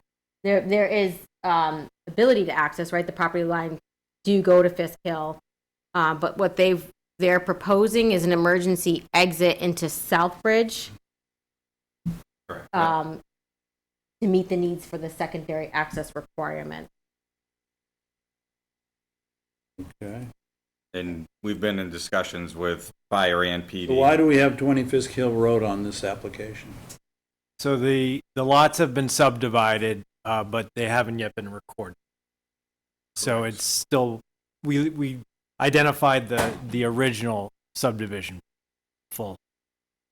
And Yeah, I understand that, but right now, okay. you can't see where the property line is on this one, but their work is on both properties on here. Okay. So, you know. So just to review the proposed work in a little bit more detail, and certainly this is just an introduction. Give more detail as we go along here. But so coming off of the proposed cul-de-sac, the Berry Farms Road, there will be a main roadway, private roadway that extends up to the Southbridge town line. There's the 3 cul-de-sacs off of that main roadway. Coming in, we've maximized the setback against the bordering vegetated wetland system and the vernal pool system right here. That's the crosshatch in blue. The roadway itself is outside the 200-foot buffer zone. You can faintly see in yellow here. There's a minimal amount of grading that extends in that 200 foot, but that all will be regraded and revegetated. We shied away from using any retaining walls here that may be more of an impediment to any wildlife migration through the site. And then coming up, it starts to ascend topography, and then you have somewhat of a shelf with some mild to moderate topography descending from the east up here in the vernal pool down to the west to this system. And we've tried to maximize the setbacks to these two respective wetland systems. The roadway itself, right in this location, is outside the 200-foot buffer zone to the vernal pool. That's this yellow line right here. There are a few lots located within the 200-foot buffer zone, and then a minimal amount of work activity within the 200-foot buffer zone to this vernal pool system. Originally, we had laid this out to kind of split the difference. However, what we observed up in this area, there's a more intact forested buffer adjacent to this, which is called the E-Series wetland. This site has been primarily logged in the past, so it has very patchy, sporadic forested cover, ranging from lone isolated trees to small patches. But there are more older growth, it's still somewhat moderate older growth, forested uplands closer to this wetland system. So to minimize any disturbance to that area, it shifted a little bit closer to this system. And there's on some of the plan sheets, you'll see that there's an old woods road that kind of cuts through here that occurs within the 100-foot buffer zone to that vernal pool that will be abandoned and allowed to naturally revegetate. But in addition to minimizing some of the wetland impact, given the nature of the project, it allows for the structures to be concentrated closer to the roadway. And what we're proposing to do is minimize the regrading disturbance into those buffers, the 200-foot buffers. And so these side slopes, you can see on some of the individual sheets, will be regraded and revegetated so they are allowed to naturalize. We spec How close to the roadway? The revegetation or the houses? The houses, 14. 14 feet from, and how close to each other? Depending on the size, if there was, say, two 28-foot wide and also with garages, is about 8 feet vernal pool, 23 feet. Between, say, 20 and 23 feet is what you would have. And that could get larger if, you go with a smaller home or don't add a garage. About the utilities. As far as where they're located? Yeah, I mean, electrical. Yeah, so it'll be all underground electrical. The sewer, again, it would be city sewer for the town of Sturbridge. It's a low-flow pump system. There'll be 8 chambers throughout the community that service 7 or 8 homes. Again, we maintain and take care of all those through an O&M manual. So it's gravity. The homes are obviously gravity fed to those chambers, and then the sewer just pumped out into a 2-inch main line in the road, and then pumped up to every. And then water, obviously, under the ground, 5 feet underneath the roadway. They have sidewalks, all the roads have sidewalks? Yes. So we have a 4-foot sidewalk, and we're going to be asking for a waiver from the planning board to have that right up against the back of berm. Again, because of the smaller lots and because of the rain gardens, we need to get water as quickly as possible to the rain gardens. Plus, again, with the smaller lots and the grading up there, as much room as we can have, to place the homes. Obviously, better to keep everything closer together. Don't you guys decide the size of the lot? I'm sorry? Don't you decide the size of the lot? The bylaws call for 75 feet of frontage and 100-foot depth. Required, you can't have larger? Yes, technically we could. Okay, just checking. Yeah, and on that point, so there's very limited lawn landscaping around these structures, which defines a more permanent development footprint before, at least on this side, the slope descends towards the wetlands. The back slope is all being revegetated and allowed to naturally revegetate as well. Coming up further along this cul-de-sac roadway, a portion of it occurs within the 200-foot vernal pool buffer zone. Here, these 2 to 3 lots occur within the outer 200 foot. Again, attempts to minimize that intrusion and revegetate any regraded side slopes, working with the topography. Coming up to this cul-de-sac, there's a minimal amount of alteration on, excuse me, these 2 lots into the vernal pool buffer zone. Again, minimizing that disturbance and revegetating where feasible. In its entirety, there's no proposed work within 100 feet of any vernal pool, no work within 25 feet of any bordering vegetated wetland system, no structures within 50 feet of any BVW. There's a total of 6 structures or portions of structures that occur within the 100-foot buffer zone. And I know in the staff report, it was requested that we provide a little bit further breakdown on all those impact calculations. Some of it was woven into the narrative, but we'll provide it out in more of a table form so it's more readily digestible. And we can give you cumulative numbers on that front and then breakdowns per area of concern, lot area, maybe relative to this vernal pool, and then this vernal pool over here.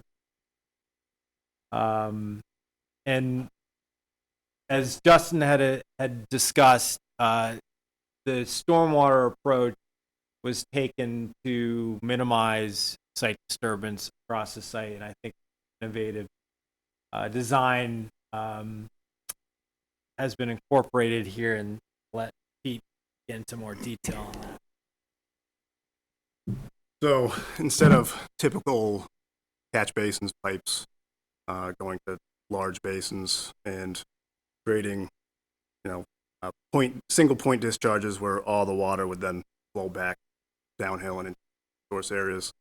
We've kind of swapped out catch basins for rain gardens. So in between every unit, or every 2 units, there's a rain garden between each one. Do you want me to zoom in a little bit? Because I think Sure. you can kind of see.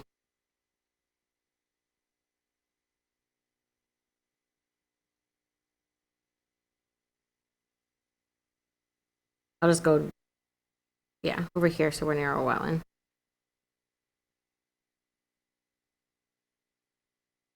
So here in particular, everything, these basically blocks between these buildings are rain gardens, 60 feet long, 4 foot wide, with grading. It would take up about 8 of space. Basically, those rain gardens will catch everything from roof runoff and the road. Where there's sidewalk, there'll be basically breaks in the sidewalk with basically a catch basin grate to connect the sidewalk so water can flow under that into these rain gardens. Where there is no sidewalk, because the sidewalk on the side of the road, a curb break, and that water would flow in. Once the water gets to the rain garden, goes through a sediment forebay for a little pre-treatment for it, goes into the rain garden, soaks through organic sand mixture, root systems for treatment, and then on any areas where we have fill or where we're not cutting, those rain gardens would then infiltrate into the ground, providing groundwater recharge. Any cut areas, those rain gardens would be lined as to not have any groundwater seeping into them, which would take up any volume. And those rain gardens then, during larger storms, will have overflows, which in this case, some of these rain gardens will overflow into a larger rain garden, which will do the same thing, before then overflowing down to the wetlands. And with these larger rain gardens and the multiple rain gardens between lots, each one of those would have its own discharge point to these wetlands. So we're not creating a single point discharge. We're creating multiple point discharges to spread the water out. We're using level spreaders to try to, inhibit sheet flow rather than concentrated flow coming from a pipe and going through the uplands. So with this method, we've kind of been able to more closely match the existing hydrology versus just large detention basins with a single, 24-inch pipe blowing water out into the wetlands. And honestly, it worked out very well. The volumes going to these wetlands, as well as the peak flows, are very close pre and post development, compared to when we have larger basins. Sometimes those flows are much different. So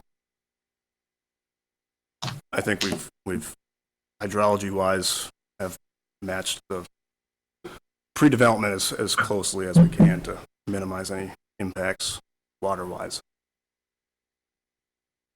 We can certainly, I think in the staff report, there was mention of alternative analysis. We can provide the plan of what this initially started off with, the conceptual larger basins, and comparatively show you how much alteration was associated with that and why that was eliminated in favor of a more compact development in the smaller rain gardens scattered throughout the entire site for that low impact development design. Do you want to show them the conceptual rendering there too? Yeah, so this year, Pete and his team did up a little conceptual rendering of what we believe that this community will look like, with two homes there, one with a garage, one without, and then a typical rain garden in the middle, with a little bit of the piping structure underneath. Each lot, we're going to propose to have one street tree, and then again the rain gardens in between. An aesthetic, not only to handle the stormwater, but creates a nice aesthetic for the non-garage style, is there a general parking area or how? No, it's not shown on here, but every home will have space for at least two car off-street parking. So if somebody chose to purchase a home without a garage, there would be a driveway alongside the home, similar to what's shown with the home with the garage. It would just be a little bit longer. Our driveways with a garage, I think, are 20 feet long. And then without a garage, it'd be a little bit longer, 24 feet.